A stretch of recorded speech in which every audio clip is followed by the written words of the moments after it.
This is the MLW Radio Network.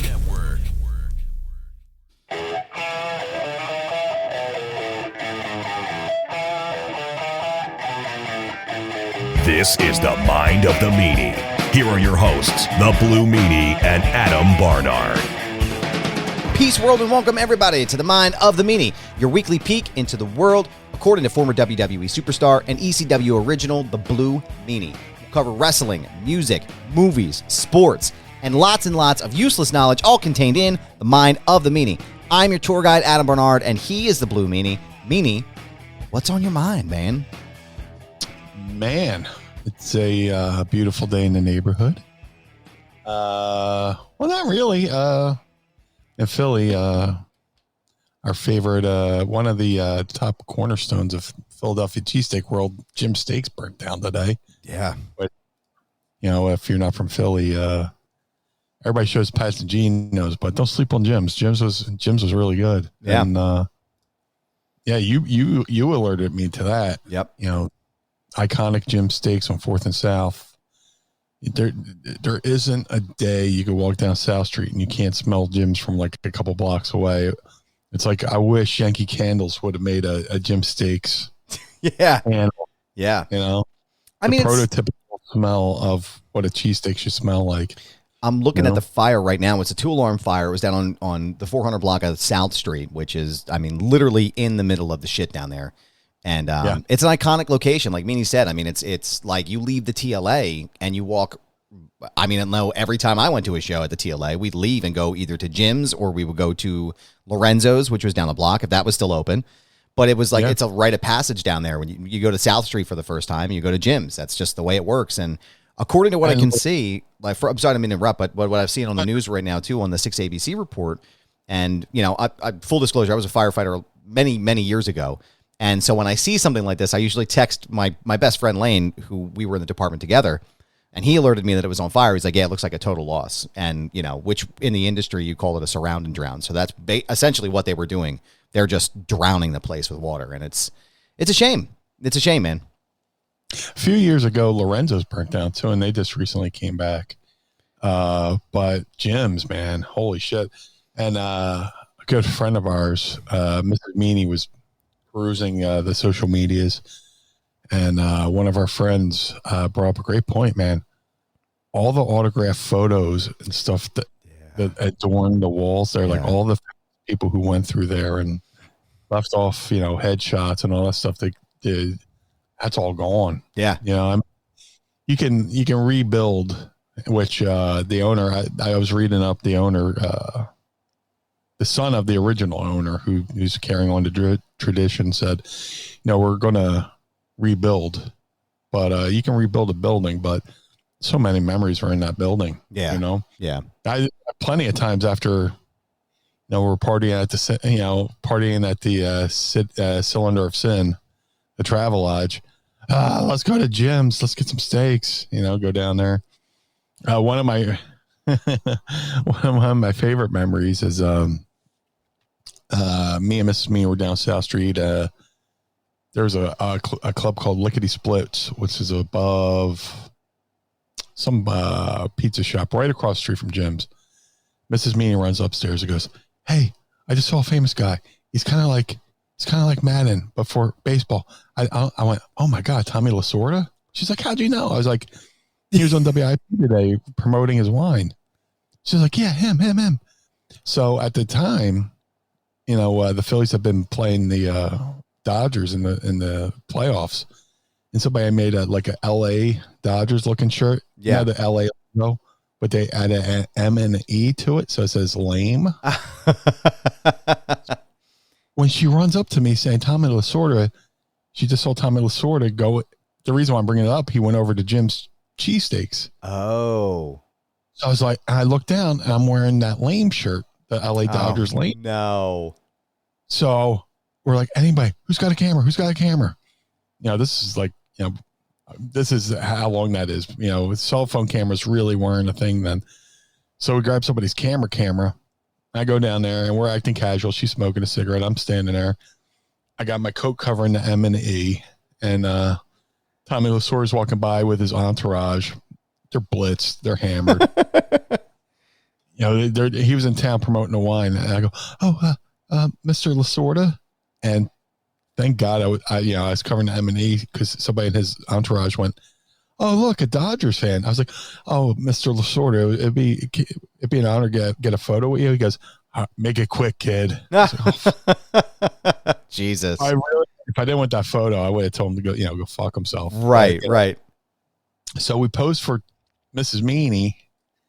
So our backs are to his entourage, and I slide my jacket open so it's his name. Oh my God. And I cover it back up. Like, oh, thank you, Mr. Lasorda.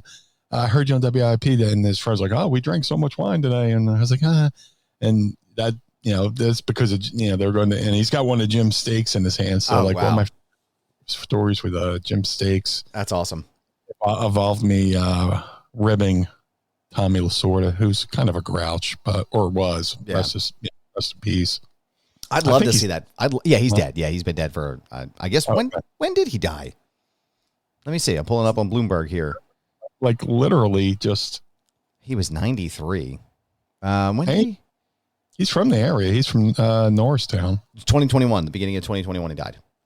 Mm-hmm. So, yeah, I mean, I would love to see that picture. If you're able to find it, I would love to put that up on the socials because I'm sure that was just fucking incredible. But, yeah, I'm curious to see what happens with this place, man. It's a shame because a lot of these, like you said, I think that's the biggest thing is the memories that are in the place, because you can, like you said, you can rebuild it, but you lose a lot of that equity, the history of it, I mean, yeah, you can't get any of that back, and it's a shame. But what we can get back is the opportunity to say hi to the Pod Squad because you're joining us today, watching us as we record. Shout out to Shackleford. Shout out to little Jimmy who's here as well. We're happy to have you here. Don't forget patreon.com/Mind of the Meanie. Come and join us there as well. I don't know, man. I haven't been down to South Street in a really long time. It's been probably close to a decade. I don't have any reason to go. I think actually the last time I was down there, I think was 2009. We used to go to Fat Tuesdays down there at the bar.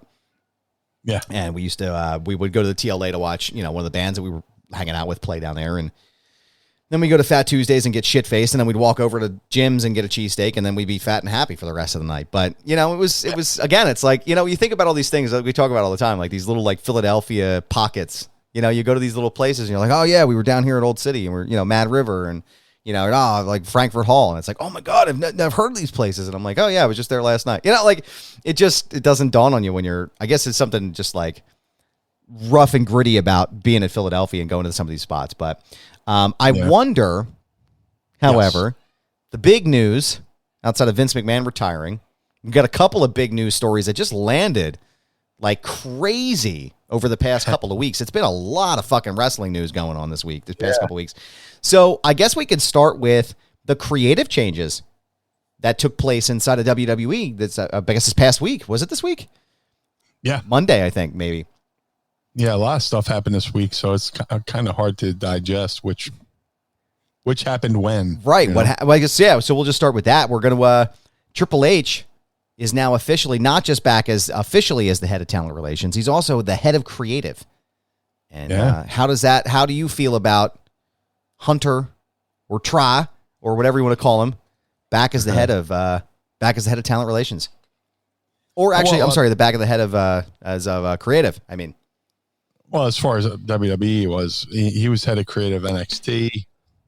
But I'll say this much. I'm sure, to go back a couple of years when I did DCW Unreleased Volume 3 DVD, and getting to talk to some people behind the scenes and stuff like that, like in-ring and, behind the scenes. A lot of people were like holding out hope that one day Triple H would take over. Yeah. But nobody saw it coming this quick, but things happened and things got accelerated, and not only is he head of talent, relations, but he's head of creative, which is a good thing. Yeah. Fresh set of eyes, fresh set of energy.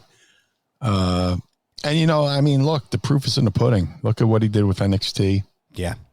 There's a lot of people who used to work there in WWE that probably don't anymore. They're probably like, shit, Yep.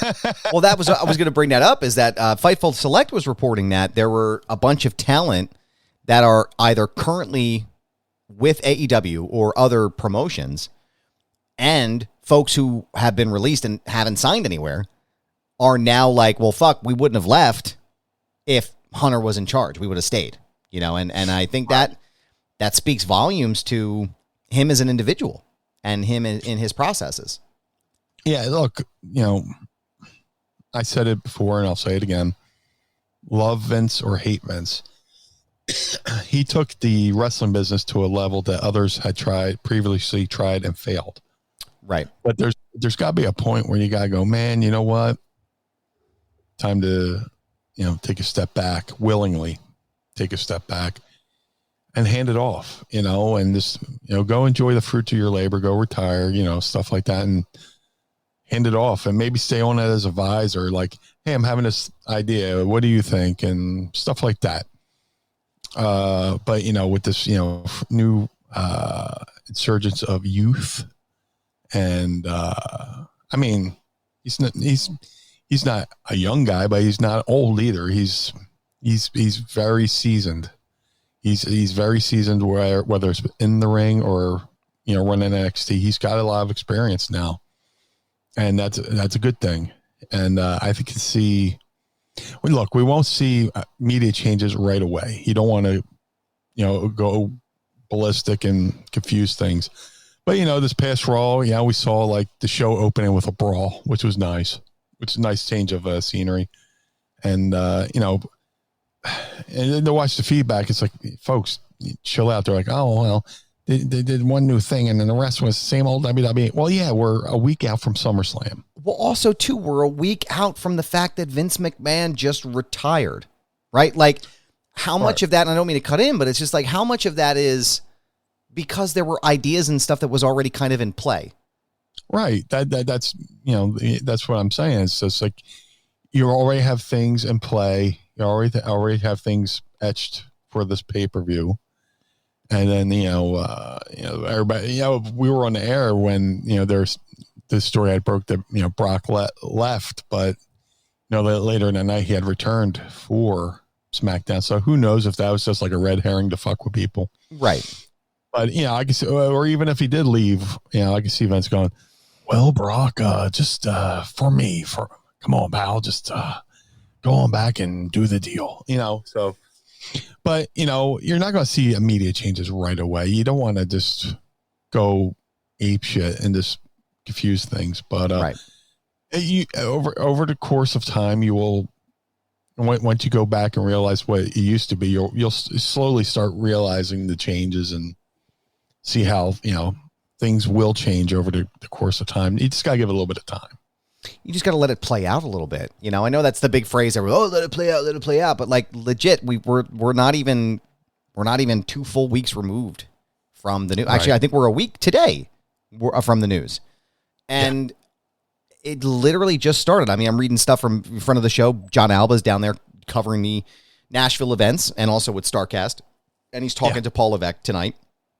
And he asked him a question about Paul Heyman, whether or not Paul Heyman was going to be involved with the creative. And if I may take the stage for a second here, please, Paul, Mr. H, please put Paul in a creative position. Please, I'm begging you. Meanie, can you dial up Hunter? We can just give him a call, talk to him right now. No, I'm just kidding. But like Paul Heyman being involved in the creative right now, I never thought that would be a sentence I would say, 13-year-old me saying that about Paul, but he basically didn't say one way or the other whether he was going to be a part of it. But I think the way that he answered, he was like, the creative process is going to be very collaborative from now on. And to say that is a kind of a big deal. I mean, that's to me anyway. And I'd like your take on that. That seems like a real, like, kind of dynamic shift from what used to be that way, right? Like, I think it's going to be a lot different than what it was. Yeah. I mean, you start hearing things, talking to people I know who work there and behind the scenes, and they're like, things could be better, but, just takes a matter of, who, stepping away. A lot of people have been waiting for this to happen. Not that anybody's unappreciative of what Vince had done, but it was time for a change. And it was time to just move on and inject some new ideas, some fresh new blood into the product. So a lot of people have been waiting for this day, and for him to say, it's going to be more of a collaboration from now on. It's great. There's a lot of talent who may have been disgruntled that might be just gruntled now. What is just a little gruntled? Yeah. I'm just gruntled. I'm not disgruntled anymore. That's the name of the show. Disgruntled, not gruntled, not disgruntled. But, writing it down. Ungruntled. Ungruntled. But no, it just, hopefully this is a healing process for those who felt like they weren't being heard, whose ideas, people who felt like they were being overlooked. The most important thing you can do is make everybody on the show important. Everybody have a role. Right. Everybody have a storyline. Kind of like the Attitude Era. Everybody on the show needs to mean something. And, hopefully going forward, that's what's happened. And, we'll see. I couldn't even fathom to make a prediction, but it's too feeling, we'll be seeing like an integration of some new talent. We'll probably see, maybe some old people, not old people, but people who used to work there coming back. Maybe we'll see when you say old folks, we'll see Hogan in the ring, again. No, I mean, like, I know. I'm just teasing. Bring Road Dogg back, just stuff like that, just people with good ideas who have one foot in the present and one foot in the old school. Right. Somebody who can do that. And I think also too, I'm also like kind of happy that Jeff Jarrett is in a position of power too, because he's the head of he's the head of live events. He's the vice president of live events, or the director, or whatever you want to call it. But I also think he's in a very unique creative position in some ways. He's third generation. How can you ignore that? How can you ignore the ideas that he had? I mean, not for anything. Like, he obviously did something right to be where he is. And I just think there's a lot of fresh blood that seems to be flowing there. But I'm curious to know your thoughts. I know that there's been some reports from our dear friend Dave that Naomi and Sasha Banks are being spoken to about potentially coming back, trying to smooth over those tides. And, there's obviously been, some collaborative talk about Bray Wyatt coming back potentially. Suddenly now that Riddle has the injury, the neck stinger, Seth Rollins is without an opponent at SummerSlam, and we all know what happened the last time Seth Rollins didn't have an opponent going into a major pay-per-view.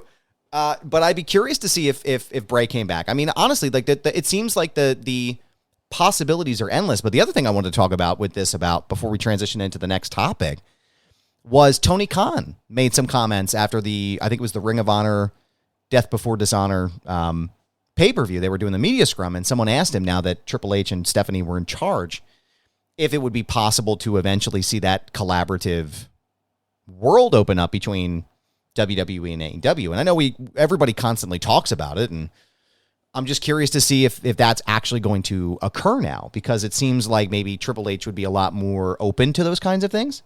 But again, I don't really know him. So what's your take on that, on Tony's comment? It'd be beneficial for everybody, you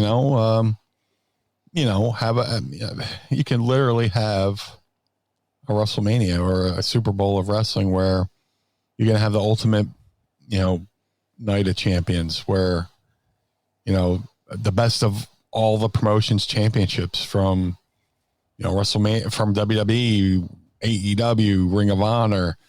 Hell, they've had an Impact champion in the Royal Rumble, in the Royal Rumble. You got somebody from Impact, and what's the saying? A high tide lifts all boats. Right. So it lifts all ships. So WWE does that.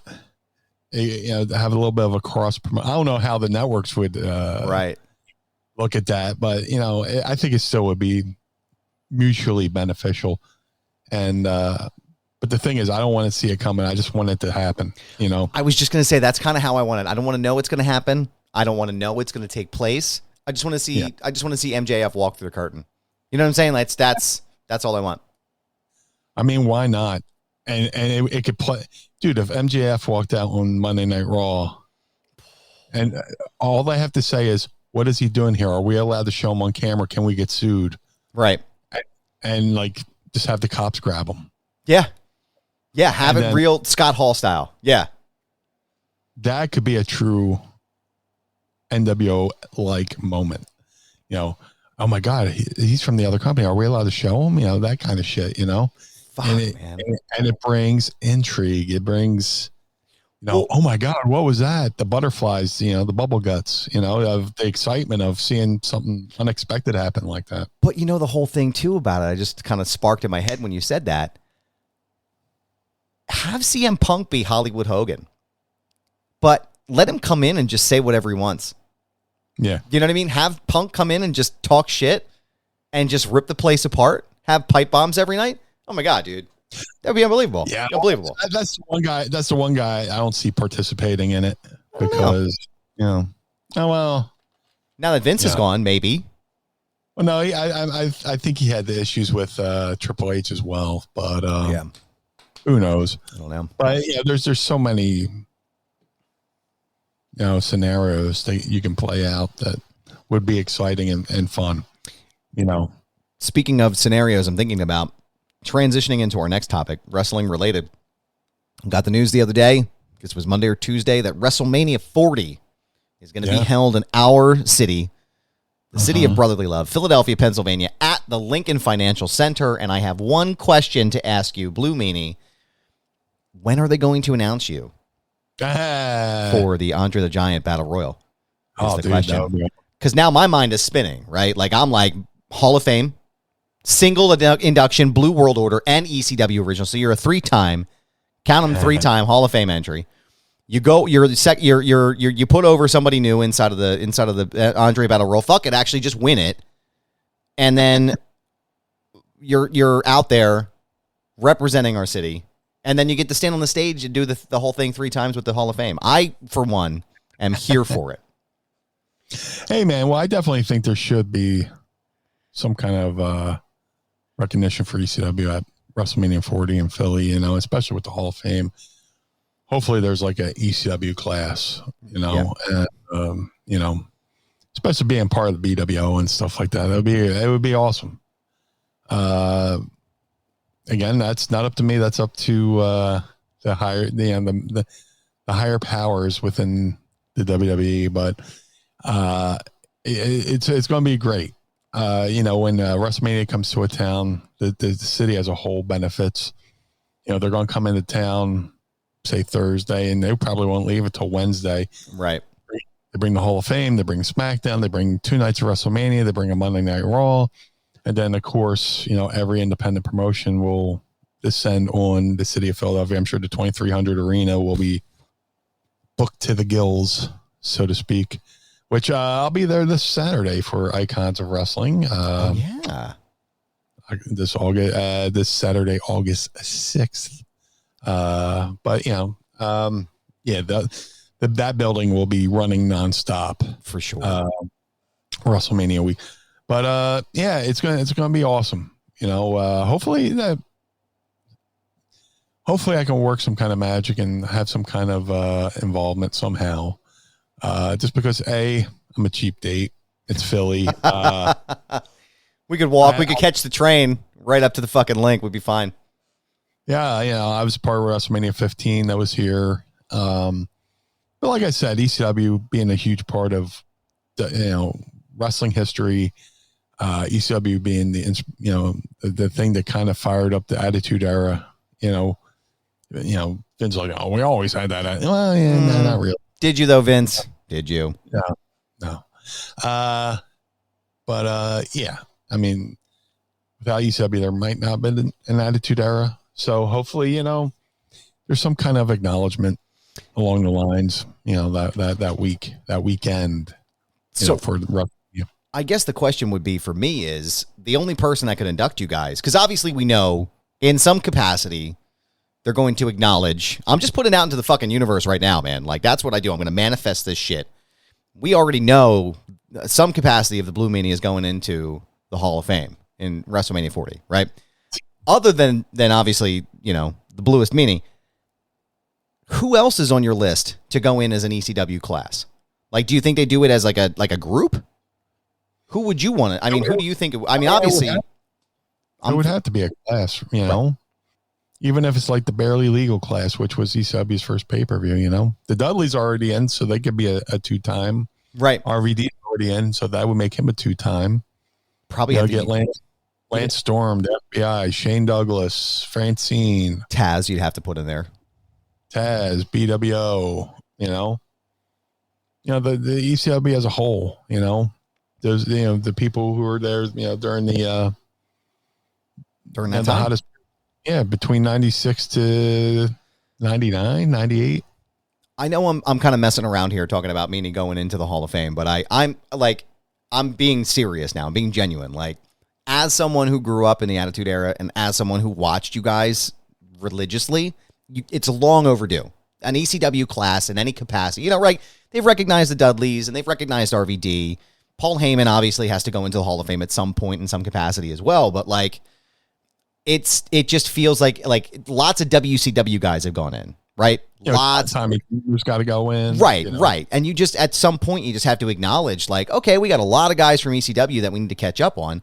Let's just get it, let's give them their due. Let's give them proper acknowledgement for their contribution to what the industry that we love so much. And I think I really do. I think it's long overdue, but I think hopefully they handcraft you a very special blue ring with the Hall of Fame.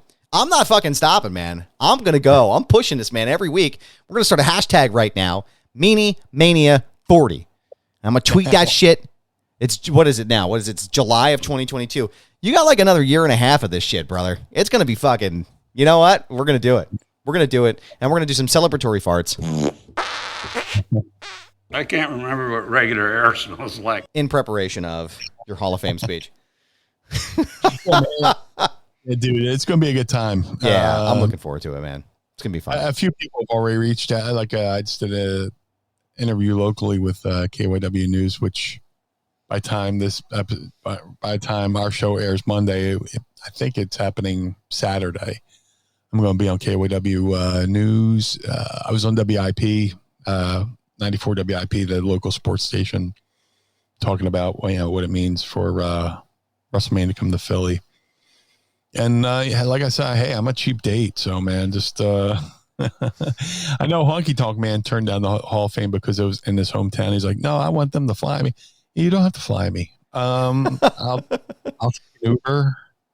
I won't even ask for validation. I'll pay for myself. No, but seriously, look, if it happens, that'd be awesome. Yeah.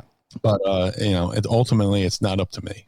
So we'll see. Honestly, if they do, and let me say it this way: when they do put you in the Hall of Fame, I will personally pay for your Uber to get there. So, no, I'm very excited, man. It's gonna be a family affair going over there. I've been getting blown up on my phone about WrestleMania 40 in Philadelphia, whether or not we're gonna go, and the answer is yes. I'm hyped, man. I've never been to a WrestleMania before. I've never. The last one that came to Philly, we didn't make. I don't know why, but we didn't go to it. And I'm just excited to get the experience and to go and enjoy it. So really looking forward to it. It's going to be great for the area, too.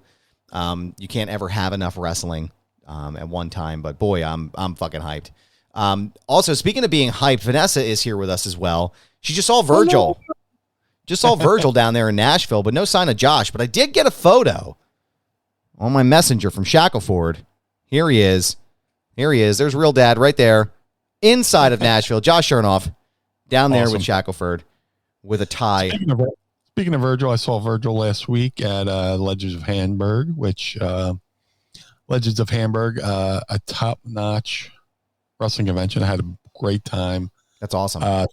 Thank you to everybody behind the scenes who had me there. Dude, I was there from that morning until they had a show that night, and I stuck around and watched some of the show, and I had a great time. Speaking of, I saw Shackleford there at Legends of Hamburg. I also saw Andy Schlichter. What up? At, he was hanging out. And which brings me to this. I definitely got to open up this seltzer. He gave me a seltzer last week. I was like, you know what? I'm going to hang on to this. I'm going to open up on the air next week. So if you allow me to open this bad boy early, it's a root beer seltzer by Focus. Ooh, look at that. With a pH, as we do in Philly. Everything's pH, you know. When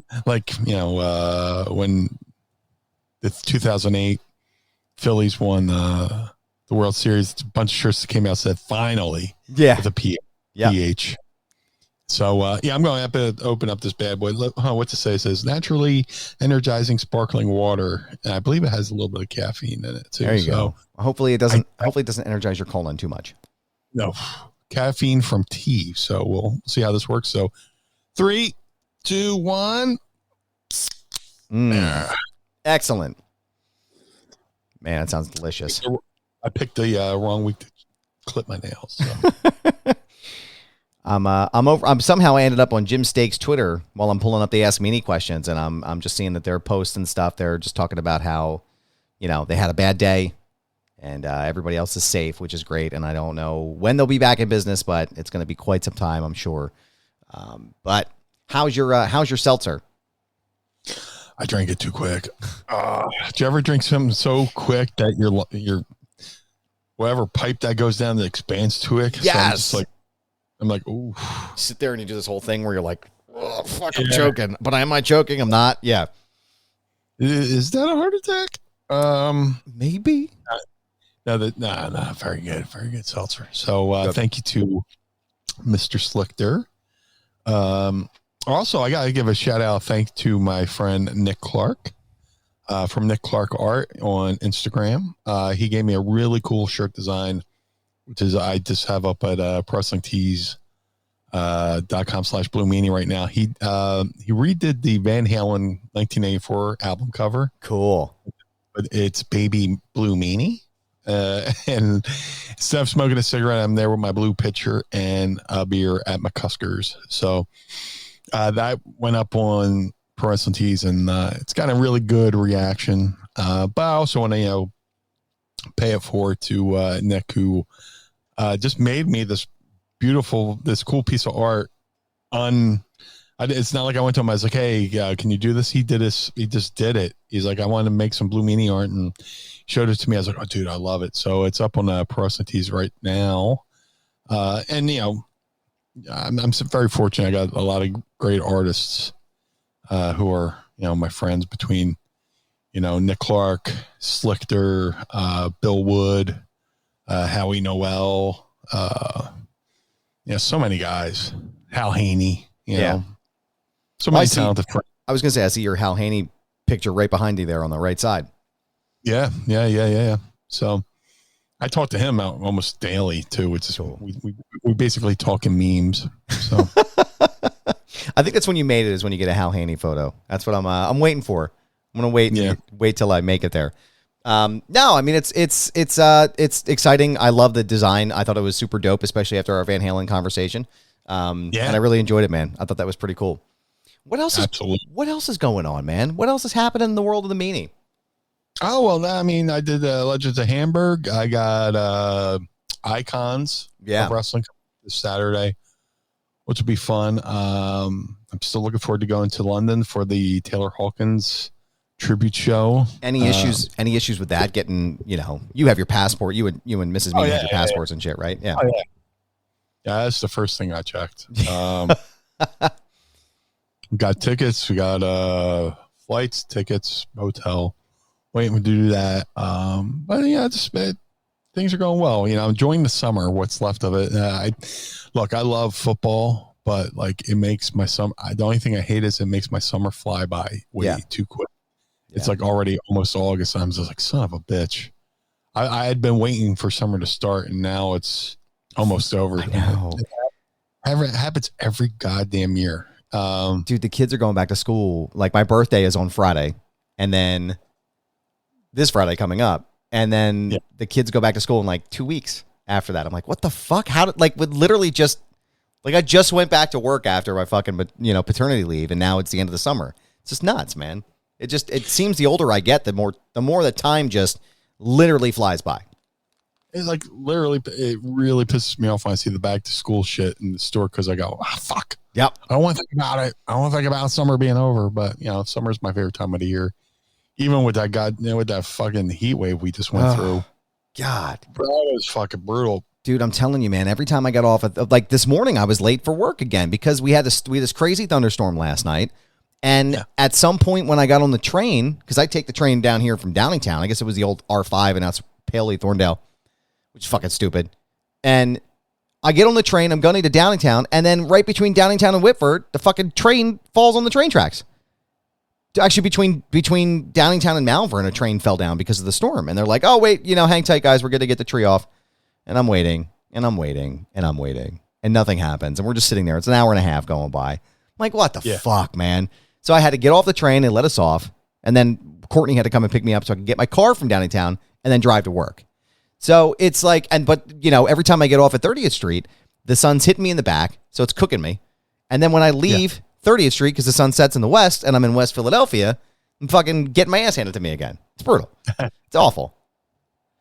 Yeah. But this is my favorite time of year. I love when I start to notice that the sun's still out. It's 8:00 and the sun's still out, So it does. It's been medically proven that, longer days, more sunshine leads to a better mental health. So, because that sucks when, people leave the house and it's dark and they come home, they're going home and it's dark, you don't get that sunshine, Yeah. You need some of those sun rays to, for the mental health, I will say it's a lot easier to sleep on the train going into work when it's dark, because it'll be, I catch the 6:45 or the 6:50. Way easier to go to sleep, man, when it's dark.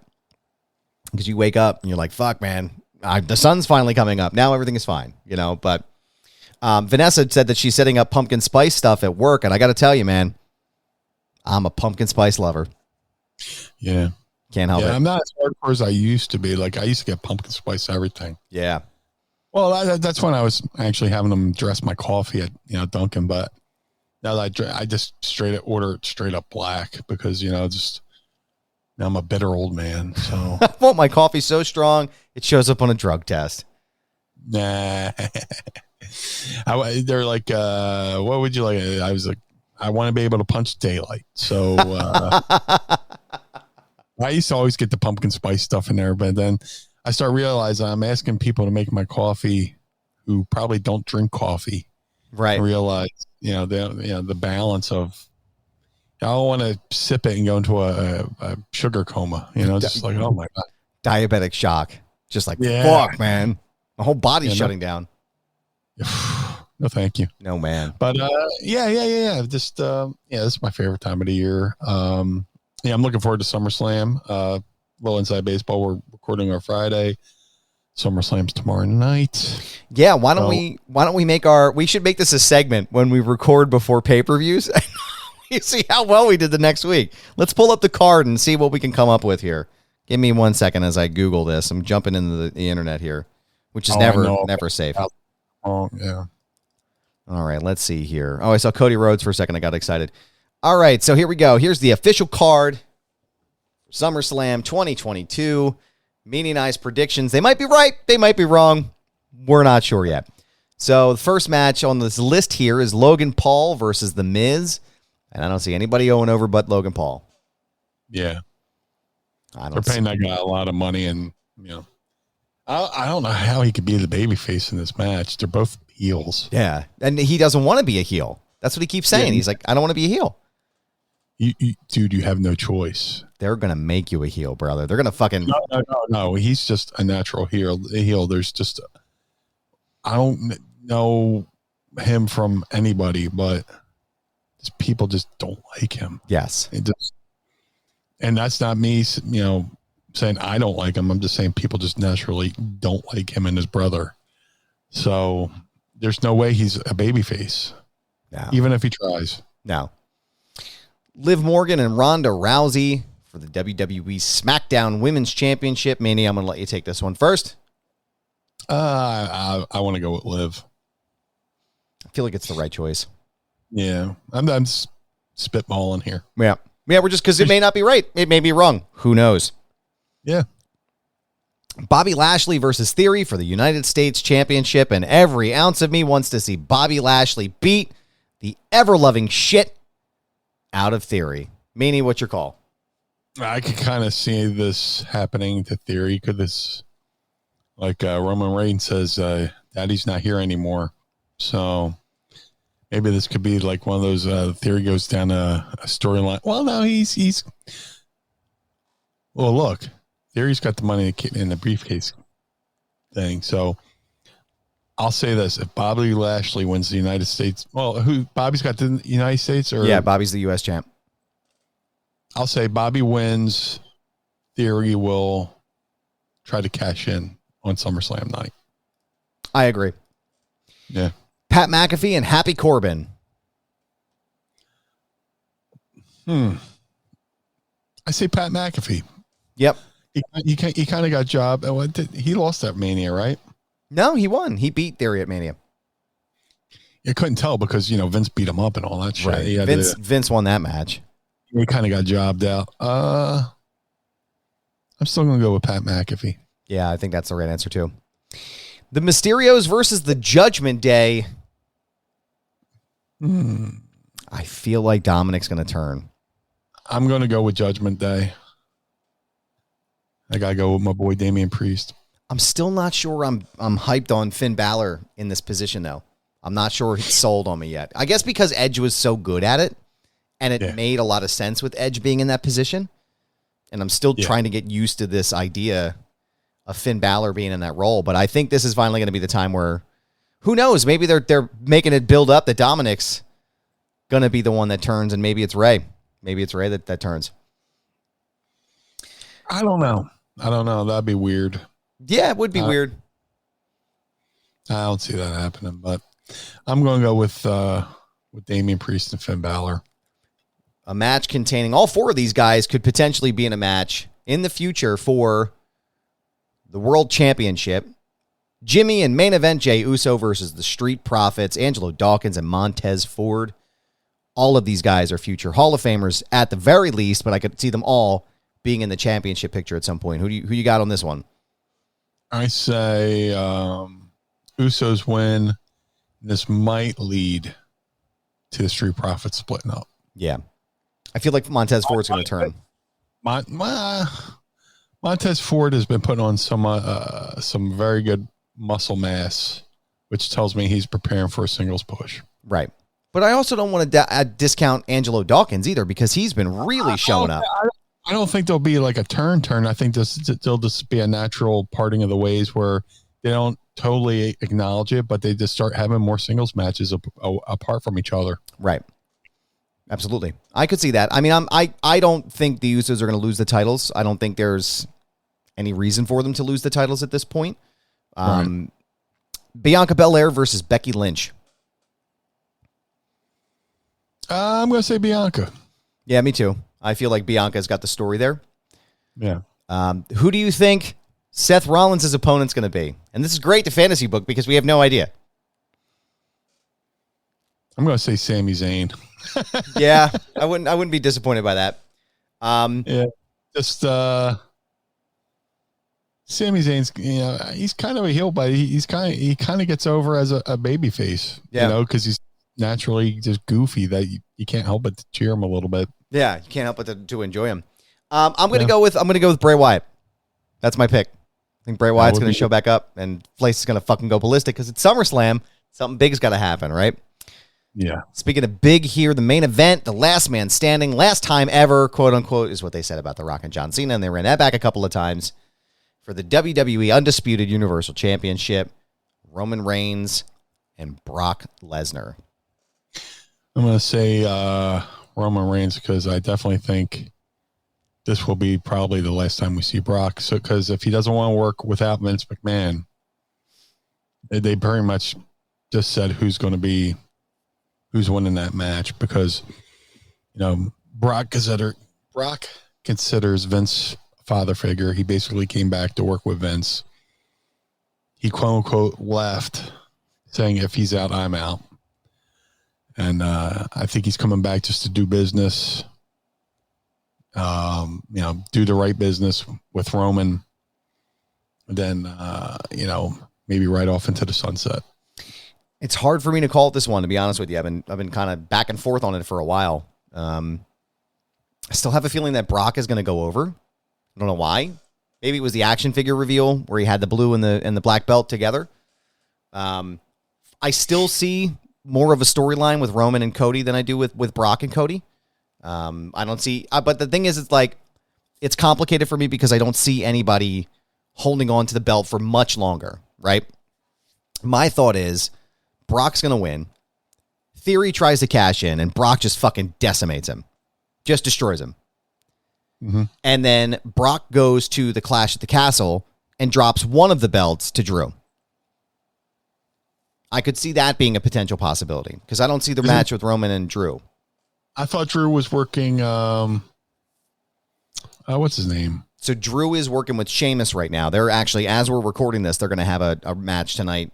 The Donnybrook match to determine who's going to face the champion at Clash at the Castle. That's where I got confused. So I thought that was going to be at Clash at the Castle. My initial thought was that they were going to run back Drew and Brock. I feel like they finally had enough time in between those stories where they could run that match back in front of a live crowd. But like you said, now that the paradigm has shifted, with Vince being out, I don't necessarily see. I think Roman. I feel like it's probably a safe bet to say that Roman's going to go over, and that they'll probably make him drop it to or he'll drop it to Drew at some point. But I'd be very curious. I'd be curious to know. And what are your reactions here in the Pod Squad? And anybody listening to us, tweet us at Mind of the Meanie and tell us how shitty we did with our predictions, or tell us, hey, you guys did a great job. You guys should fantasy book in the future all the time. And to you, I will say, thank you. Well, we appreciate you listening. Big E is also in Nashville as well. Hopefully he will be rested up and healed soon. Actually, you know what would even be better? Here's going to be my prediction for Seth Rollins. MJF. MJF walks through the door at SummerSlam. Too soon. Yeah. I'm excited. But you know what it's not too soon for? What's Meanie? that, sir? It's a question. Are you ready to ask Meanie? I would love to. It's time to ask Meanie anything. Ask me something. Don't forget, tweet us your questions using the hashtag AskMeanie. Tweet us at Mind of the Meanie, and you may hear your question asked on the show. We have 3 good questions here today. Flatbed Mike wants to know, question for the blue guy. When John Tenta returned to the WWE and constructed the character Golga, were you there at the time? And if so, did he shave his beard off and the hair that he had left? Yeah, he was there. I was there because what was the team? The Oddities. He was there with the Oddities. He was still full Earthquake John Tenta, which is good because anytime I see John Tenta without the beard, it kind of throws me off. It's like Bizarro John Tenta. Shout out to Flatbed Mike. That's my boy Mikey. He's a truck driver who takes amazing videos. He travels all over the country. That's awesome. Yeah, I've known him for years, and I'm glad he sent in the question. That's pretty cool. I'm gonna follow him. He listens. He listens every week, and he's a good friend. He helped out with 3PW back in the day. Nice. He helped save it for a little bit, as long as we could keep it alive. But Mikey's a good dude. Mark and Dryden's got 2 questions about something that we talked about earlier in the show. The first question is, so now with Hunter in charge, who from the Indies or AEW would you 2 like to see in WWE? I think we both disagreed on MJF. Yeah. In the Indies. I don't know. It's hard to say. Definitely from AEW, I would love to see MJF, like you said, break through like he's trying to join WWE. Right. Where AEW and both AEW and WWE are in on it, Yeah. But I would have to say MJF. Right. Because we already kind of alluded to that earlier, so it'd be weird to say something else. Yeah, I think MJF is the one I think that could definitely definitely pull it off. I think at this point, if he's going to kick the door open, if anyone's going to kick the door open, it should be him. So, last question for you here. Matt from Dover wants to know if Paul Heyman is not the one to induct a Blue Meanie into the WWE Hall of Fame, who would you want to induct you in the Hall of Fame? Man, I mean, ultimately, I would say Al Snow. But there's a couple people, if Al's unavailable. I mean, Al, number one, because he's the reason why I'm in the business in the first place. But you can also, like you said, go Paul Heyman, or if they're looking to have a current roster member inducted, have Riddle put me in. Riddle or Damian Priest, because my connect with those two talents, I think that would be awesome. But first and foremost, Al Snow. He's my mentor, my big brother, and the reason why I didn't quit.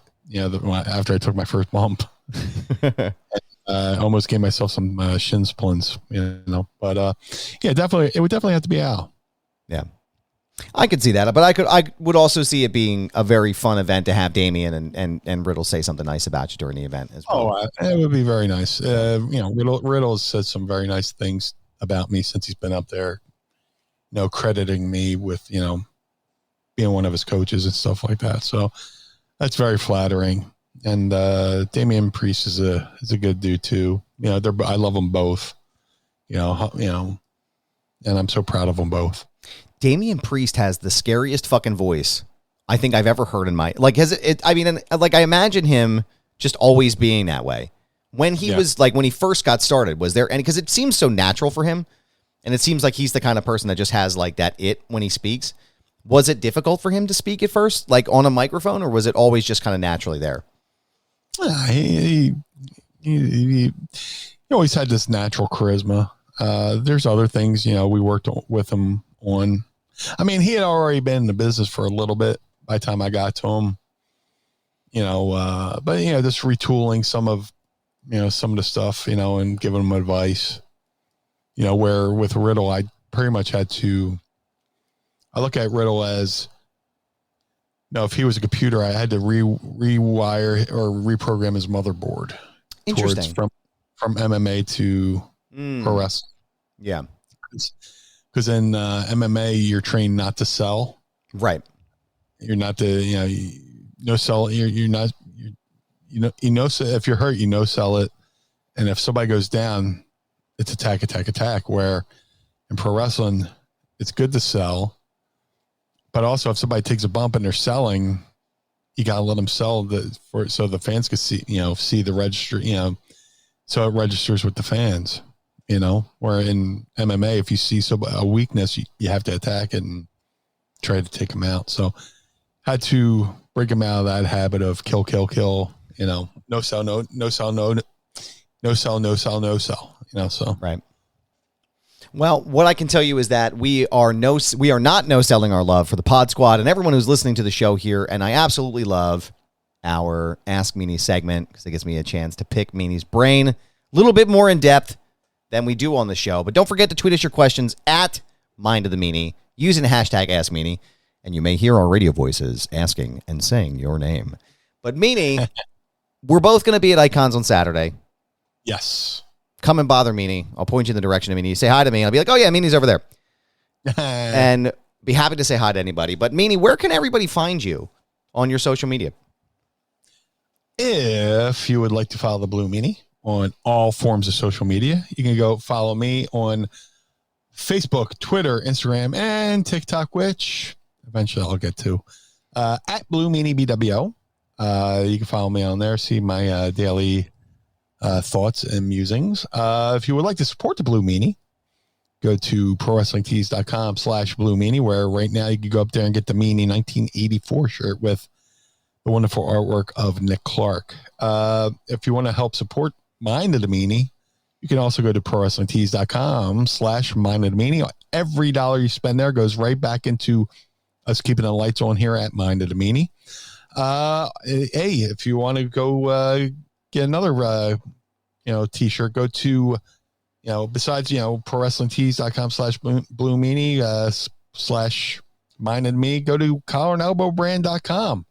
This Collar and Elbow is the wrestling brand where you can use promo code Meanie and save 10%. Rod Hicks is doing an amazing job over there since the relaunch. He's put up a really cool shirt that popped me, working stiff, and I just love the artwork. And they have a new version of their Collar and Elbow mirror logo shirt in a blue. And, I'm partial to blue. So go to collarandelbowbrand.com, use Meanie and save 10%. Now, if you're a bearded fellow like myself and you want to look good and smell good, go to madcatbeardcare.com. Get yourself the blue spruce, which I helped, pick. Josh Thornton came up with all these great scents, and that was the winner. Me and Mrs. Meanie, we smelled all the scents, and we loved all the scents, but we really like, the blue spruce.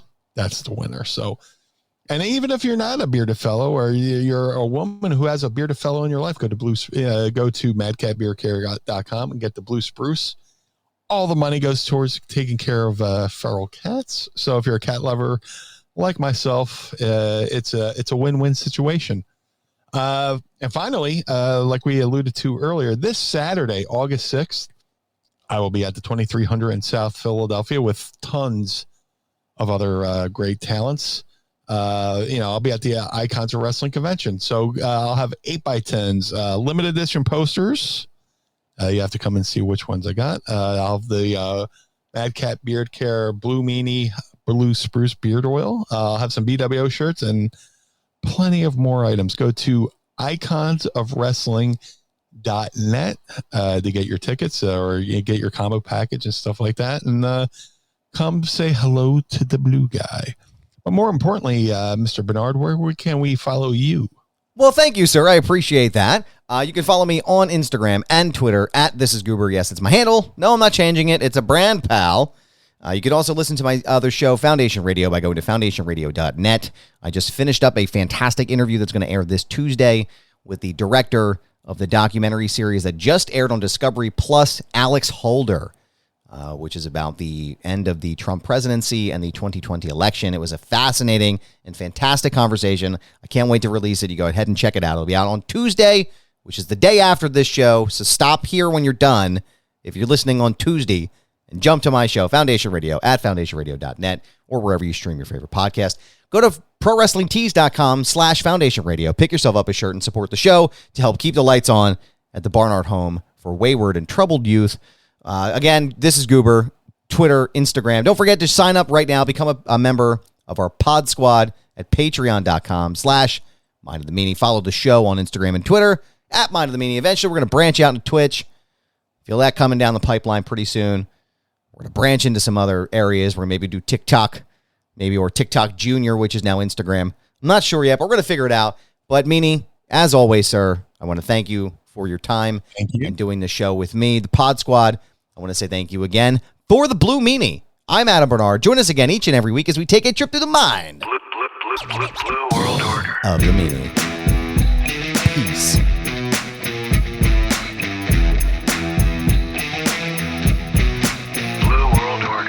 This episode of Mind of the Meanie was recorded and produced by Adam Barnard and was engineered by Carl Pinnell. Additional production and narration provided by Sam Krebs. Our executive producers are Josh Chernoff, Adam Barnard, and the Blue Meanie. Our opening theme is performed by the Swamp Candles. Our closing theme is performed by Chikara. The show contains original music produced by Enrichment. Get additional bonus content by becoming our patron on Patreon at patreon.com/Mind of the Meanie. And follow us on Twitter and Instagram at Mind of the Meanie. This has been a Butts Carlton media production in conjunction with the MLW Radio Network. Butts Carlton, proprietor. Blue World Order. Dad, why is Blue Meanie's brain out? The world of MLW Radio never stops.